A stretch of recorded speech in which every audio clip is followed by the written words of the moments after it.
Welcome to The Design Board, a podcast created by the team at Upspring that focuses on design, development, and everything in between. We invite innovators in our industry and explore topics that support your growth in every way. The Design Board is a proud member of Surround, a podcast network from Sandow Design Group featuring the architecture and design industry's premier shows. Check it out at surroundpodcast.com. Hi, everyone. Welcome to another episode of The Design Board. I'm your host, Caroline, Vice President of Upspring. In this episode, we explore the importance of community reinvestment and the power of design to transform neglected spaces into vibrant, thriving places. Our case study is Bronxlandia, a locally led initiative in the South Bronx that aims to revitalize a neighborhood through the creation of talent retention infrastructure and high-quality commercial third spaces.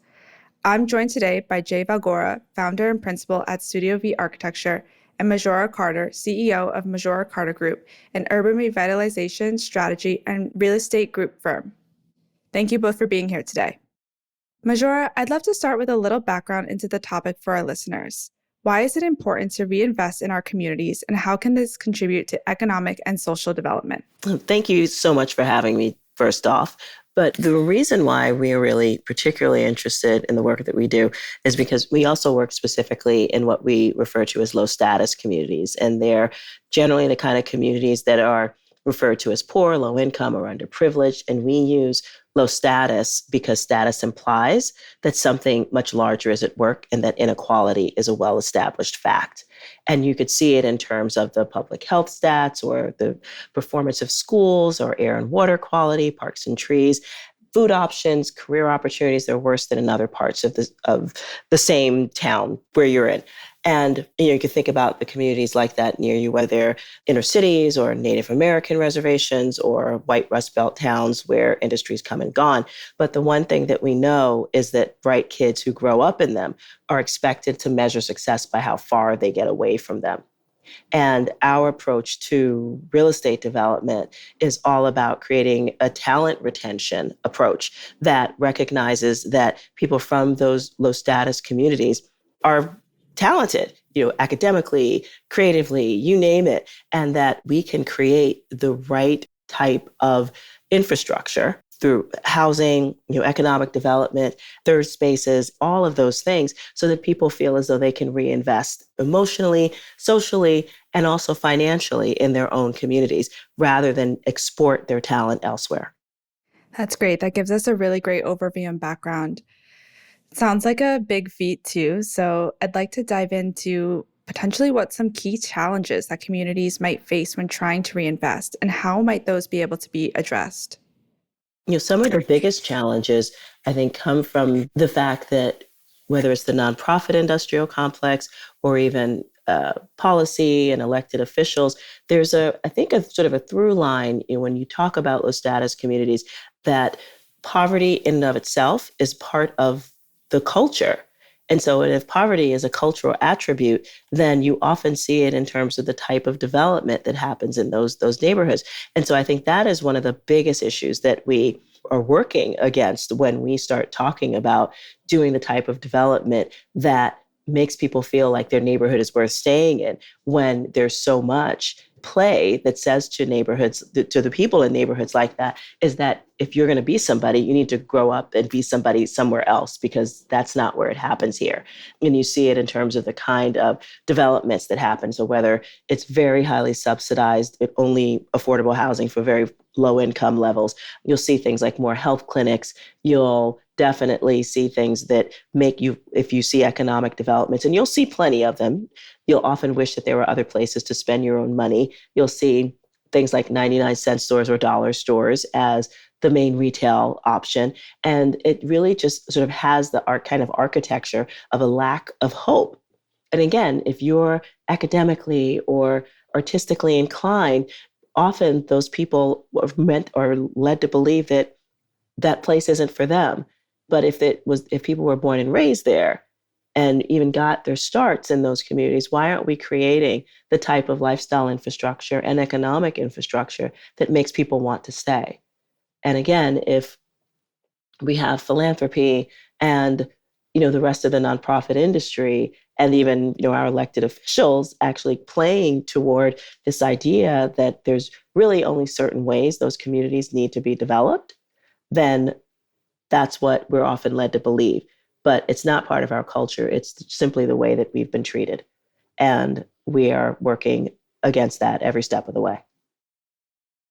Yeah, it sounds like a lot of puzzle pieces need to come together to make this happen. Jay, you're currently working with Majora and her team on the renovation of the former Hunts Point train station in the Bronx into a multi-purpose event space called Bronxlandia. What inspired the creation of Bronxlandia, and how does this vision support and provide greater value for the neighborhood?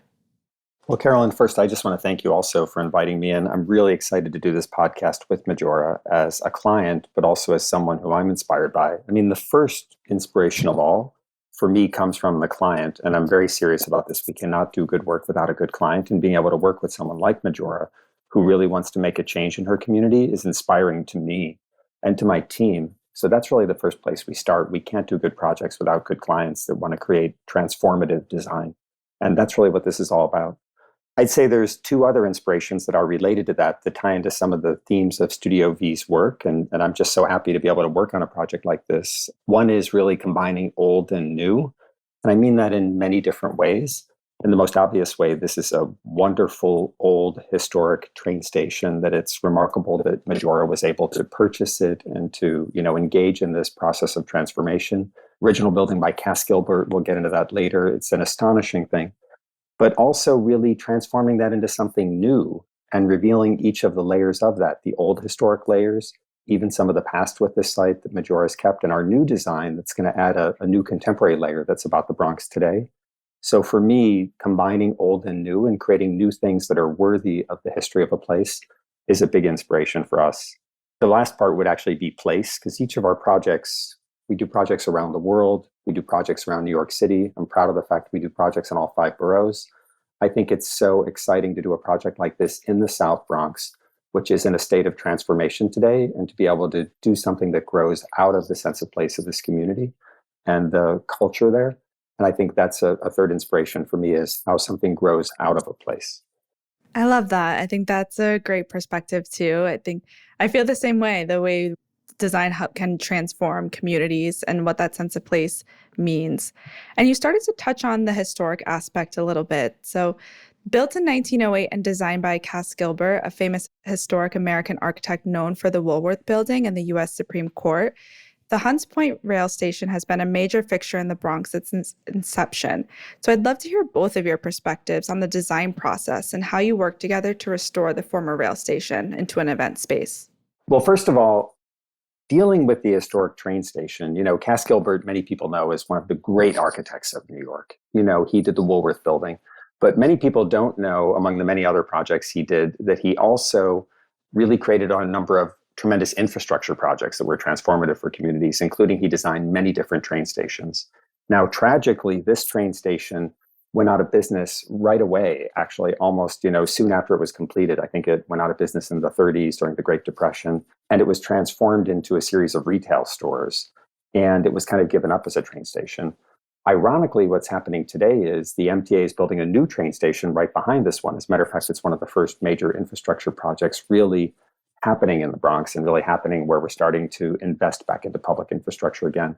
So what I think is so interesting for me as a process is the idea of taking this historic artifact, Majora looking at this and coming in and taking what was kind of like very simplistic retail space that was kind of just inhabiting and carved out in this beautiful old train station, coming in and kind of clearing that out and revealing it to be one big open space. And then how could we add a new layer that kind of tells the story of our time? So for example, we should have the historic layers of the original train station, both the original fabric and how we restore that. Majora has kept certain elements of the past where this place was a strip club, a chicken joint, but there's actually still elements of that where it did have its own life and vitality. They've kept some of the signage and elements of that. But now we're creating a new design that's all about opening to the street, engaging the surrounding community, creating one big flexible space that can be used for all different kinds of events, whether it's films or marketplaces or events or concerts or music or anything really Majora sees fit, almost as a community hub that now engages and opens to the street, to Hunts Point Avenue. And so to me, this process of bringing the past and being respectful of that and restoring elements, telling the true story of it along the way, and creating a new element that's of our time today that reflects the new South Bronx and this new community and what Majora is trying to achieve there. To me, the design process revealing each of those layers is the exciting part. Yeah, it's so interesting because I got connected to Jay through a dear friend and another architect named Anthony Fieldman. And it was super exciting because I was like, okay, sure, I'll meet with him. And then watching Billions one night, that old Showtime show, and watching, one of the characters at Empire Stores, which is this incredible structure out in Brooklyn. And it's just this beautiful, amazing backdrop. And I'm just like admiring this building. And then I realized that it was Jay and Studio B that actually did the Empire Stores. And this is the person who I'm about to meet and interview to transform my rail station. And it was such a really interesting moment because this station, it literally sits at the gateway of our entire community. I mean, it is this crazy little iconic structure. Like you can see it from all sorts of perspectives, and it looks like nothing else in the neighborhood. So everybody knows what it is, even if from whether you're on the highway, whether you're walking, I mean, you can see it. And you knew that it was really an interesting building, even if you didn't know the history, that it was done by one of America's first architects or anything like that. But it was just so important for me to recognize that we did have this historic piece of beauty in our neighborhood that really did need to be lovingly restored by someone who knew exactly what they were doing.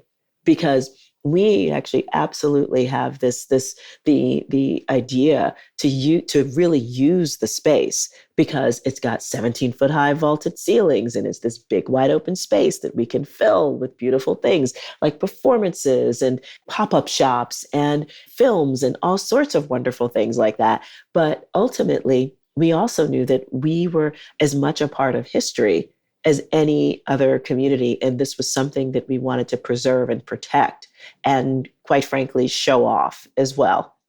And I just find it really wonderful that we get a chance to do that with Jay and his team, because they really are just exquisite to work with in so many ways.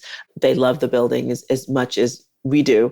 And it has just been awesome, like having the capacity to work with someone who sees, not just the building as the building, but a little piece of history that we can carry forward. And to Jay's point a little bit earlier, it is a very personal piece of my own history as well, because it is literally the reason why my family settled in this community. My dad was a Pullman porter, which was before the car became king, and railroads were still actually real huge parts of the economy.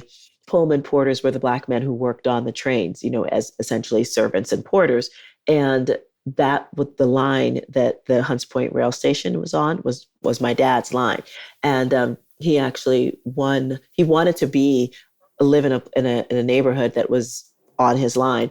And he won $15,000 in a horse race, actually, when he was actually doing temp work out in Los Angeles. He carried that back home on the train and literally walked up and down the neighborhood in Hunts Point to see if anybody was willing to sell the house to him or a house to him, because there was talk that they were going to reactivate the rail line again or reopen it rather. And it didn't happen, but he did find a family who was willing to sell to a big old Black man, which was my dad. And because it was much harder, obviously, for Black people to get loans and mortgages back then. So he bought it for cash and, raised several of my siblings in that house. So I'm really excited for that. And I feel a connected piece of history as well. I love that. That's such a great story. It's interesting to hear how all of that weaves together too. And you both started to touch on this, but I'd love to learn more about Jay, especially how your team worked closely with Majora and her team to ensure that the multi-purpose event space reflected often unaddressed needs and aspirations of the community. Sure. Well, the building is so, in a way, complex. It seems simple, but the building itself is almost it is a bridge. It's actually a bridge built over the railway. And so it kind of looks like a normal building from the street, but if you actually study it and when you get into it, the entire building is built on a massive truss suspended over the street. And then they kind of built the street up to it and around it so it looks like a normal New York City building, when in fact it's this really unusual piece of engineering. And then it has this massive roof that covers the whole thing, which is part of the big historic element. But the main space, as Majora said, is this beautiful vaulted space. And when they first came in, we even saw the photos because they had to tear all that out and kind of open it back up to this original central vaulted hall. And there's something kind of wonderful about that, where it becomes this singular space that just feels like a kind of space for possibilities. And when Majora first spoke to us, we're like, well, what do you want to do with it? And sometimes I even have trouble describing it. Lately, I've been calling it a community hub because she might do, film. We had to lay it out where you could have standing events, speaking events, music events, film. They could rent it out to people. They've done, concerts there. They've done, and she'll describe all kinds of crazy things. So the whole idea is that it has to be flexible for all different kinds of events you may want to do in there, and to attract different people and to support different activities in the community. So I think there's something really exciting about that. Then the design tries to respond to that, because the original train station, even though it had this beautiful roof, this really exotic engineering structure, but it was kind of cut off from the street. Train stations really in the old days were kind of gating, if you will, like it would be a gate point in order to allow you to go on the train if you paid. Now today, we want it to be something that engages the street. And so we created a much more open facade. Those original retail stores had really ripped off most of the historic facade on Hunts Point Avenue. And so instead of trying to recreate that facade, which was really gone, except for the roof above, we decided to create a series of glass and steel openings where we could really open to the street. And you could vary those openings to the street depending on the different kinds of events. And we could take that big central vaulted space and really engage the community and the surrounding neighborhoods so that you could open all these doors up and have people flow right in if you wanted to do an open market. But you could also, close certain of them and allow people to come in for other events like a film or for a concert. So we created this kind of permeable facade that allows you to open and engage or invite people in through different apertures to really engage the street. And that's how we tried to support Majora's vision for allowing a whole different range of uses. And I'm shocked by some of the stuff she's done in there. Like she could describe some of the amazing different kind of uses. You know what? It's so interesting, but like I never really thought of rail stations as gated, but you're absolutely right. And it's actually kind of poetic what we're trying to do and what your design, even though like we've just been working on it, in the condition that it's in, but ultimately that absolutely inform your design and vice versa. Because right now, Carolyn, all we just have the old roll down gates that were initially, the same gates that separated the storefronts from the streets. And we ripped out everything on the inside, but we kept the actual roll down gates all there. And so depending on the event, we open up the gates. Sometimes the entire width of the building has all the gates open. If we're doing like a pop-up market or something like that, or if there's like some kind of a dance party, like an open dance party, which we've done during the summer, or we'll close them if needed, if we're doing a film screening, or if there's like a private performance that needs to be shown, or even if there's like a pro wrestling event, which we've actually hosted several of at this point. But it is about engaging and literally taking those barriers down and showcasing whatever is in that space to the degree that the event warrants it. And it's really just, I think it's kind of poetic actually to think about it, that we're literally sort of, through the design, throwing open the gates, so to speak, to this space that was once really like you could only be in it to, in some way, shape or form, like pay to enter in this way. But it really has, and it's not to say that like everything is totally free or whatever. And sometimes things do have a cost, but ultimately I think the permeability of the way that the design works, it does invite participation of people that even see it. And I think that's what's very different about how this design is going to play out in reality, which is making me even more excited about it. Carolyn, hopefully you're getting a sense. It's funny.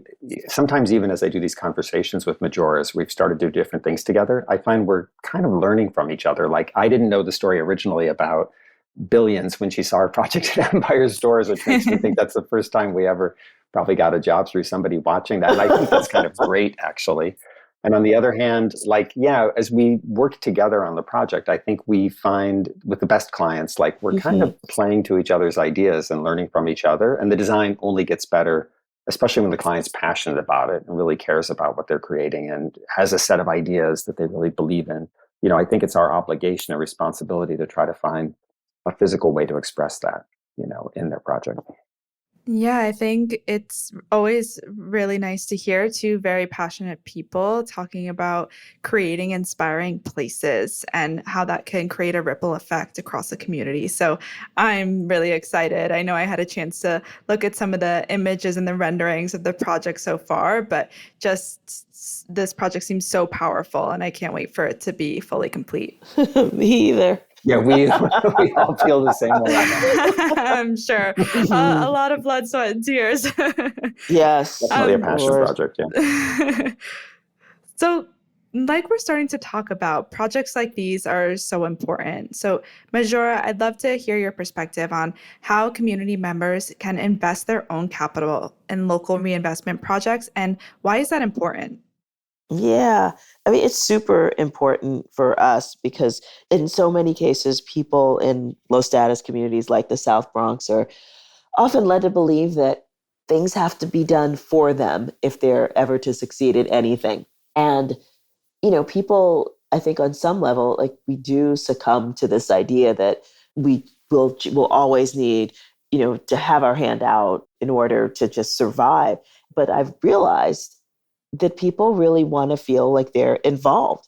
And I do also think it's super important from the perspective of helping people understand about things like generational wealth and financial management and financial literacy in their own lives. Like to be a part of investments in their own community is a big step, I think, toward people seeing themselves as agents of change in their own lives. And so we're going to be taking full advantage of the Security and Exchange Commission's new-ish rule that now they're called unaccredited or non-accredited investors, because it used to be like after the stock market crash and everybody lost their shirts, investing in the stock market and also in real estate, the feds decided that only people over a certain income and with a certain amount of assets would be able to invest in real estate projects. And now, thanks to crowdfunding and various crowdfunding investment strategies, depending on your or whoever's doing the deal, you can have people invest as little as $100 in various real estate projects or community economic development projects. And we want to be able to do that because it'll also provide people the same amount, the rate of return as if they happen to be putting in, $1 million. And but it also, people will get an opportunity to see how these investments work because they get the same information as anybody else does. And hopefully that'll give people an opportunity to see how that process works, but also feel a part of that they're a part of the change in the investments that are making their neighborhoods better places to live. I love that. I think being part of the change is so important so that you can see and feel things come to fruition in front of your own eyes. Yes, agreed. And then Jay, from your perspective on the design side, what role does design play in community reinvestment and how can designers create spaces that meet frequently unaddressed needs to reflect their aspirations? Well, speaking more broadly, I think design is essential for helping build communities, invest in communities. And I feel really lucky about this because, as architects, in some ways you're beholden to the market. People have to hire you.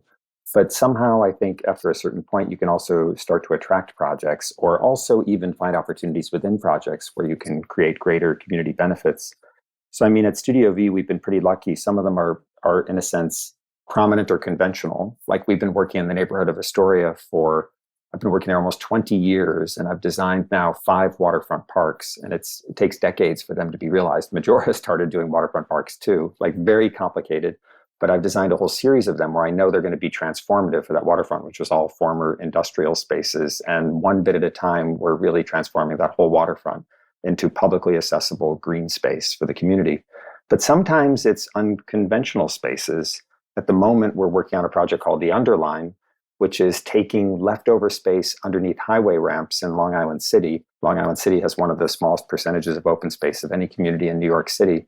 And we're turning that into new open space and green space and public space with playgrounds and pickleball courts and dog runs and seating and gardens and an arts and sculpture garden. So I think it's possible to find unconventional spaces like we're doing here with Majora, an old ruined train station, but really make them major contributors to a community. And I think a lot of times our work is really focused on finding those really unusual places that people don't normally look to. That's why this project in Bronxlandia is so much fun, because it's so unconventional. Another project we're doing is Silo City, where we're working with Rick Smith in Buffalo to convert the ruined grain elevators into an arts and cultural campus, but it's also going to have housing and maker spaces to help support that. So I think these are some of the opportunities for community investment. And if there's one thing that probably excites me the most about our work and the things that we get to do, it's those kind of projects where I feel we can make a difference and where they really will be transformative for communities. I think that's great. I think that's one of the things I love the most about the architecture and design community too. Like you're saying, the design having the ability to transform a place or a space and the way people feel when intermingling in that space. I think at our best, the thing I'm most proud of when I take my kids out, when, I go out with my wife and I see my family, like if we can create spaces that will really be meaningful, that'll create meaning in people's lives, I think that's the greatest thing we can hope to achieve. Yeah, that starts to touch on my next question too, Jay. I'd like to hear how the team addressed issues of talent retention, quality of life, and commercial viability in the design and implementation of the project, and what strategies were used to ensure that the community as a whole benefited. Well, this is one, Majora, this question might almost be more for you in a sense. Like my goal is to create a space that you can use in different ways. Yeah. But I know this is something you talk about a lot, about kind of, retaining quality of life within your community. So hopefully we're just a vehicle to help you achieve that vision. Yeah, definitely. I feel that, working with Studio V has been incredibly helpful because, they definitely listened to the fact that this really was going to be more than just sort of like a multi-purpose, community space, but it did have all of these aspects of historic preservation and this level of beauty and just everything that we wanted to pour into this thing was, had to be addressed because literally at any given day, it could go from being, the space for a pro wrestling tournament, the next time around it, or literally the next day, we could be doing, a book signing for, a really famous author like Tarana Burke, who's out there doing her thing, or having performances or just you name it, but still having it hold space for all of those things, but still be this extraordinarily designed space that made people know that they were in something amazing and completely different than what they've ever seen before and feel comfortable in it. But I think having that level, that kind of relationship with our architect really made it seem more like a real labor of love, honestly, than just like, okay, there's this client, that they have, and there's this team I'm working with, because I really do think they understood what we were trying to do with the space. Thanks, Majora. Thank you. I love it. What about lessons learned from the experience? Do either or both of you have, any top 1, 2, or 3 things that you really have taken away from the experience so far? Well, first of all, something I think that's become very important to me in this project, learning from the client, but also kind of applying what we know. I always believe a really successful project has to be both really, really pragmatic and really aspirational. And I think that's the great challenge for us in our work. And I think that's a lesson in this project, where on the one hand, we have to get the most effect with the fewest resources. We have to be efficient and thoughtful and smart and pragmatic. And what's been really fun working with Majora and James also has been like just finding solutions to things with this crazy building that's a former ruined train station, that's a bridge over a street. So it requires, extreme pragmatism. And on the other hand, it also requires aspiration. It requires like thinking at the highest level, like, what do we really want to achieve with this? How can we do something that's different? What are the simplest means we could bring to create something extraordinary? Whether it's the doorways to the street, or finding the simplest way to restore the roof, or finding ways to bring in power, or to deal with the crazy utilities to this old building. So these are some of the different things that we have to look at in order to find solutions. So to me, a lesson learned is how do we combine our highest aspirations with our greatest sense of can-do pragmatism to find solutions that'll bring it to life. Yeah, I think that's kind of it. Because we really have to be, and we still are learning, as we go, because it is such a crazy little building that is challenging and on every single level. The fact that it's built over a bridge with active rail lines, and how do you, really work to create economically, even though there's like all sorts of issues that we have to deal with. And it's not so much how we can create more with less. It's really more about how do we like develop new opportunities so that we can use the space in a really wonderful way and still have a tremendously fun time while we're doing it, because we are. But yeah, it was super challenging. And if I'd thought about it early on, I'm not quite sure I would have done it, but I'm glad you did that. That's too funny. Like, what was I thinking? It's like, yeah, because I like a challenge. Yeah, I suppose. But it really has been, I think, overall, mostly just unbelievably rewarding, mostly because of the, because I get to see on a daily basis, what it's like, even in its semi-ruinous state right now. People see the possibilities of what it means, to have this little treasure like redeveloped into something even more special. Yeah, I find that really inspiring. And then I'd like to hear too, lastly, what advice you would both give to other developers who are looking to undertake similar projects, and what are some of the key factors to consider when planning a community reinvestment initiative like Bronxlandia? Well, Yeah, that's a tough Big one. it one. really is, because again, I really was joking when I said I wouldn't have done it. I would do it in a heartbeat, and there's just no way I wouldn't. But it is super challenging, and I would just expect people to understand what they're getting into first and foremost. I don't think that this is any harder than I expected it to be. And in part because there's just also because we've actively been able to use the space even while we're getting everything ready, for its full final renovation. But if that has literally been our saving grace, that we were able to use the space so that people literally got to see how exciting it was. And that really has been helpful for me, because if it sat there shuttered this whole time while we were working to get it together, I don't think I would have been able to handle it.